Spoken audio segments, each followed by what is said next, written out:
Howdy, tubers. Good old TJ Pyramid here. This is I guess a top 10. I tried doing this video yesterday and I uploaded it, and I really wasn't happy with it, so I took it down and I'm going to redo it now. Uh, I don't really think these are going to be in any such order. Like, number one isn't necessarily my favorite of all time. You know what I mean? So, that's the way it's going to be. These are just some Asian films that I really, really enjoy, and I think if you haven't seen these, you definitely need to see them. They are not all horror. Most of them are. But there's a couple that aren't. So I just kind of wanted to show them off. Let's go ahead and start here with what my shirt is. And that is The Neighbor number 13. This is a 2-disc special edition put out by Tokyo Shock. Right there. And there's the backing, of course. There's the shirt I got with it, which was fun. Love when stuff comes with that. Basically, this movie here is about Juzo, who is basically bullied. And years later, he gets hired at a company where one of the main kids that bullied him is an employee. And he becomes the guy's neighbor. And once again, the bullying and whatnot proceeds to happen. Well, Juzo just can't take it. So he unleashes kind of his, kind of like a Jekyll and Hyde type thing. He unleashes his other persona that doesn't take stuff from anybody. And if you get in this other persona's way, he'll put nails in your face. He'll do whatever he can. He will take you out. This is a really, really well done film. I really enjoy this. I thought Hollywood was supposed to remake this a few years ago, but it never happened. Thank God. Because this is just a pitch perfect, fun, cool film. I don't really know that it's a horror film, but it's definitely a thriller film in sorts.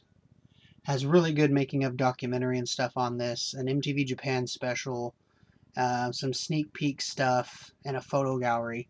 Really good film. If you can find it, check it out. If you can find it with the cool t-shirt, even better.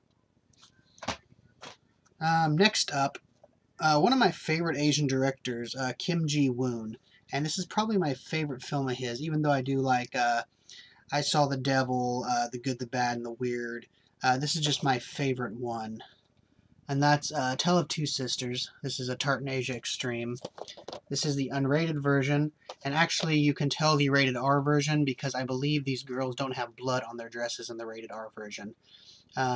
This woman here has a really creepy scene in the film, and I don't even know why it's that creepy. It just is.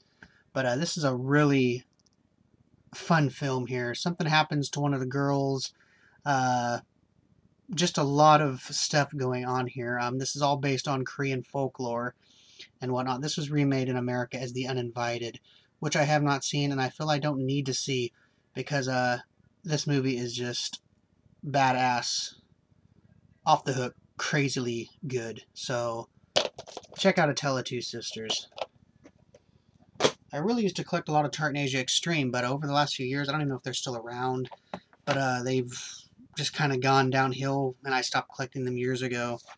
The next two are from another guy I really like, Takeshi Miike, who might be one of the most prolific directors of all time. Seems like this guy has 1,000 films, and he does every type of genre. First up, let's do like one of his masterpieces right here, and that is Audition. I don't think I need to say much about Audition. This is just a creepy, eerily creepy film. Check out Audition. I don't have to say much about it. If you're a fan of horror or something, you should know this film. And I guess this is Takeshi Miike's love letter to Mr. David Lynch, and that is Gozu. I'd try to describe this movie, but it's so batshit crazy that I really can't. I'll just show you this picture on the back. That's a woman giving birth to a full-grown man. Do I need to say any more? Gozu. You won't forget it. Next up here, this is a movie that they remade in Hollywood with Sandra Bullock. Sorry, Sandra, not a fan. I liked you in Speed. Yeah. That's Premonition. Basically, the guy in this can see death when he picks up a newspaper and such. His family, something happens to his family and whatnot. But this is just really well done. Really good horror thriller. Big fan of this. This is on the Lionsgate J horror label. I think they only released a couple films. That was this one and Infection, which is also good. But I just really like this film here. Next up here, if you're a fan of the Sushi Typhoon and like the over-the-top splatter Japanese gore type thing, you're going to want to check out Hard Revenge Millie. She likes it hard. This is the Hyper Violence collection right here. You get Hard Revenge Millie and Hard Revenge Millie Bloody Battle. They're both on one disc. Absolutely crazy. You got a guy here that's almost a full pinhead, just missing the nails. But some crazy, crazy stuff in this. Some awesome effects. And of course, this is done from the special effects director Yoshihiro Nishimura, who did Tokyo Gore Police and Machine Girl. This is just a fantastic little gory, over-the-top, blood splatter Japanese film. So if you like Sushi Typhoon, you're going to devour this. Next up here, this was adapted from a manga, which I have not read. I haven't read the whole thing, but I've read bits and pieces of it. Mostly I've seen it online. And that is Uzumaki, which basically means spiral.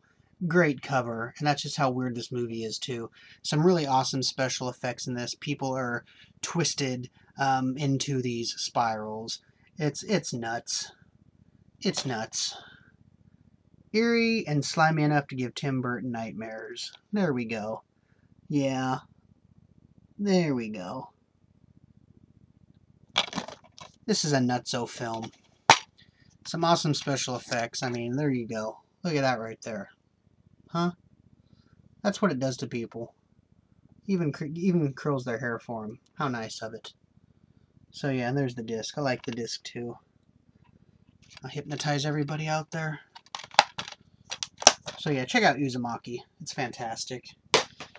Next up, now this really is one of my all-time favorite Japanese films, and of course this was another movie that they remade in America. I think they remade it, and then they had 2 sequels to the remake. Oh, and they're just no good. All 3 of those films combined don't equal 10 minutes of this movie, and that is the original Pulse right here. Absolutely fantastic film.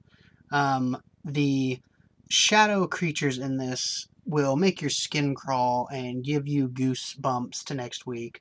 Of course, this is Kiyoshi Kurosawa, who has some other good films in his catalog as well. But this right here is just my absolute favorite of his movies, and one of my favorite Asian films. This is just absolutely spine-tingingly, fantastically great. It'll make you walk around your house, and every time you see a shadow, you'll crap your pants. Awesome film. Now, the next 2, I guess, are kind of family-ish films, sort of. This one is. And this is Stephen Chow, CJ7, right here. So, yeah, Stephen Chow's character, he doesn't make a lot of money and stuff, but he wants to get his kid a pet. So he finds this little guy here, CJ7. He finds him in a junkyard and gives him to him. And it ends up being that this little guy can do all kinds of stuff. And this movie is, what's the word I'm looking for? Cute. Yeah, I said it. It's cute. Fantastically cute. It's a great family film. Here you go. You got this, look at this big old girl here. She's a big old girl next to this little tiny guy. She's crazy. She does some weird stuff in this film. But this little guy is funny as hell. He does some wacky-ass kung fu. He shoots like little poop nuggets out of his butt at people like a machine gun. It is funny. It is fun and funny. I mean, that's the only way I can describe this movie here. Big fan of Stephen Chow, too. Kung Fu Hustle, Shaolin Soccer. So check out CJ7 by yourself or with your family, whatever. You'll enjoy it. It's fun. And one of my greatest all-time top favorite Japanese films. Absolutely love this film. I love the visuals in this film. The dialogue, the characters, over-the-top dialogue. And that is right here. Kamikaze Girls. Right there. So you basically got this girl here, and you got this girl here. She's a gothic Lolita who wants to fly and be part of the 18th century Versailles. You got this girl here who's part of a scooter gang. She's rough and tough. She'll headbutt you. She spits all the time. She's a rough and rugged Japanese scooter chick. And there you go. You got some crazy anime that happened in this. You got a girl laying on cabbages. I don't know what she's doing in that picture. There's the two girls there together, right there. The two girls in this are Kyoka Fukara and Ana Tsuchiya. This is Ana Tsuchiya here. This is Kyoko right here. You have a cool sideways mode, which is kind of like a pop-up trivia track fact type thing. There's the girls right there. There's a little paper that comes with it. This is just a crazy, crazy film. There's just so much going on here. The visuals in this pop. They burst at you off the screen. The two girls just have such great chemistry when they're together just because they're such total opposites. There's fight scenes in here. This girl here gets in some rough and tumble fights. Crazy, crazy, fun, awesome stuff. There is a Blu-ray of this, but I think it's a Region 2, unfortunately. But I'd love to have that Blu-ray. That would be badass. I would love to see the colors in this film popping off the screen, busting my eyeballs in Blu-ray. But definitely, there you go. So check out Kamikaze Girls. Check out any of the ones I previously mentioned.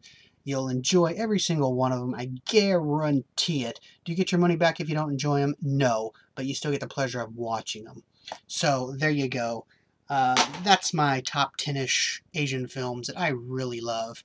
And as usual with my channel, comment, subscribe, and cheers.